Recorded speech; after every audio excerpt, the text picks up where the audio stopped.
What's up, everyone out there in YouTube world, social media world? I'm not going to name any specific places anymore because of all the nonsense going on out there. I don't want to point people to specific websites or specific social media groups because a lot of them are jerks these days. So just welcome to everyone out there in social media world, YouTube world, the internet world, etc., etc. Welcome to another edition of Musings with MGL. I'm your host, as always, MGL. And today I want to do a quick little rundown of an article that popped up on my news feed today regarding our good current president, quote, President Joe Biden.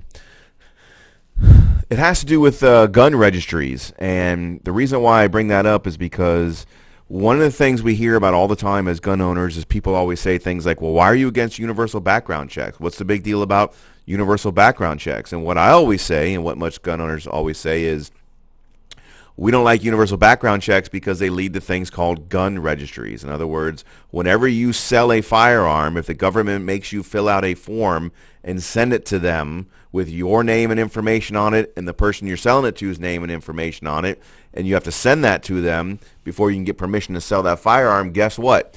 They're going to take that information, they're going to create a registry of firearms. They're going to know exactly who owns what firearms in the United States, and we as Second Amendment supporters do not like that. We are against it, and so we don't like universal background checks because they are clearly a backdoor to gun registrations. Now, here is an article coming to us today, courtesy of the folks over at Daily Wire.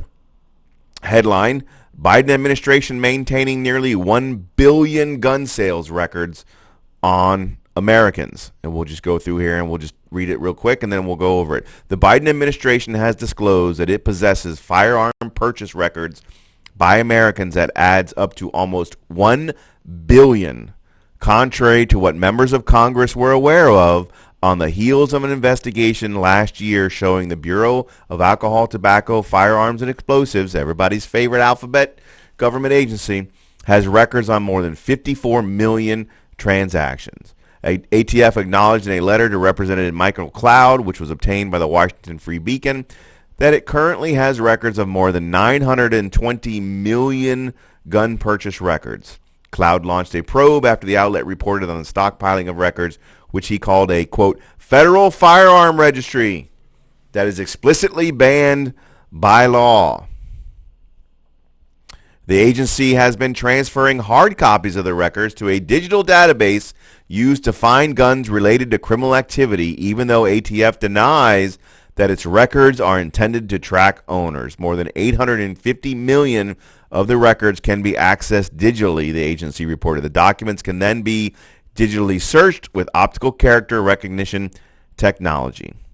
In a statement to the Daily Wire, the National Rifle Association spokesman Amy Hunter expressed concern that the out-of-business records could be used to form a database to track gun owners. Gun advocacy groups are worried that the transactions obtained by ATF in the case of when licensed gun stores close, are leading to a federally illegal national database. Clearly, the Biden administration would prefer to retain records indefinitely as opposed to following current law that permits gun stores to purge records after 20 years, said Hunter. Once again, everyone would benefit if ATF would devote more time and effort to apprehending and prosecuting criminals rather than creating the beginnings of a firearm registry that is specifically prohibited by federal law.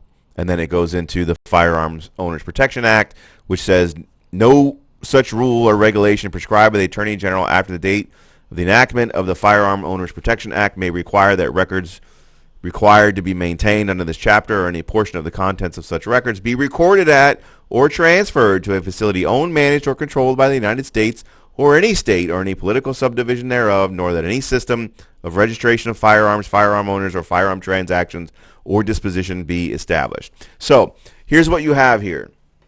You have the ATF and the federal government creating a backdoor firearm registry, which is exactly what everybody was worried about when you do things like universal background checks. Now, this isn't from a background check form. I'll acknowledge that this appears to be essentially from gun stores. So gun stores are required by law, if they want to have an FFL, to maintain their records.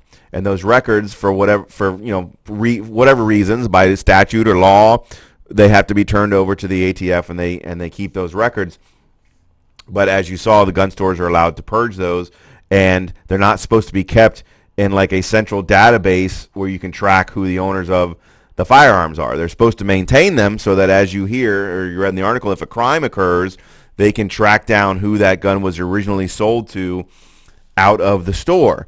And the way they do that is because the store maintains those records, and that they're supposed to be able to destroy those records, and the government's not supposed to turn them into a database that they can use to track down who the owners of those records are. But as we all know, that's what the federal government's going to do, especially when you have a Democrat anti-gun federal government. Gun registry is their ultimate goal. I mean, their ultimate goal is to have no firearms whatsoever.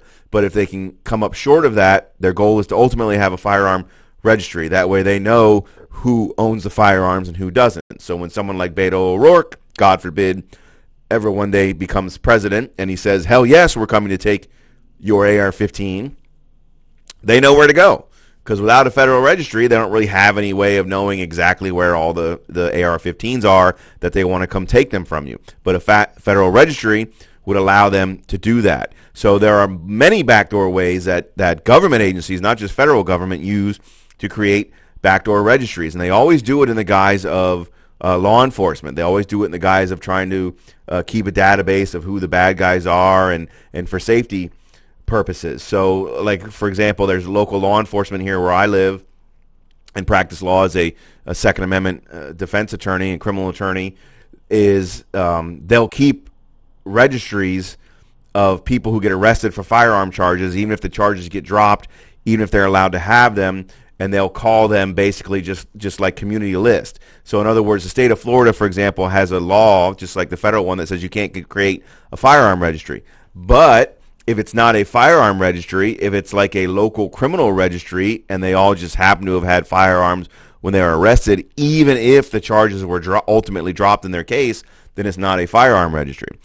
We had an outdoor gun range down here that was run by the county, and they had a sign-up sheet. When you showed up at the range, you had to put down your name and address and phone number in order to use the range. Well, that's a backdoor registry, because the theory is that anybody who signs that sign-in sheet is admitting that they have a firearm. Now, again, you talk to the government and they go, oh, no, it's for safety reasons and we need to have a waiver signed and we're not doing it for firearm purposes, but it's obviously a backdoor way of keeping a list of people who have firearms. So there are all kinds of sneaky ways that governments up and down the dial, from local all the way up to federal, will use to keep a gun registry.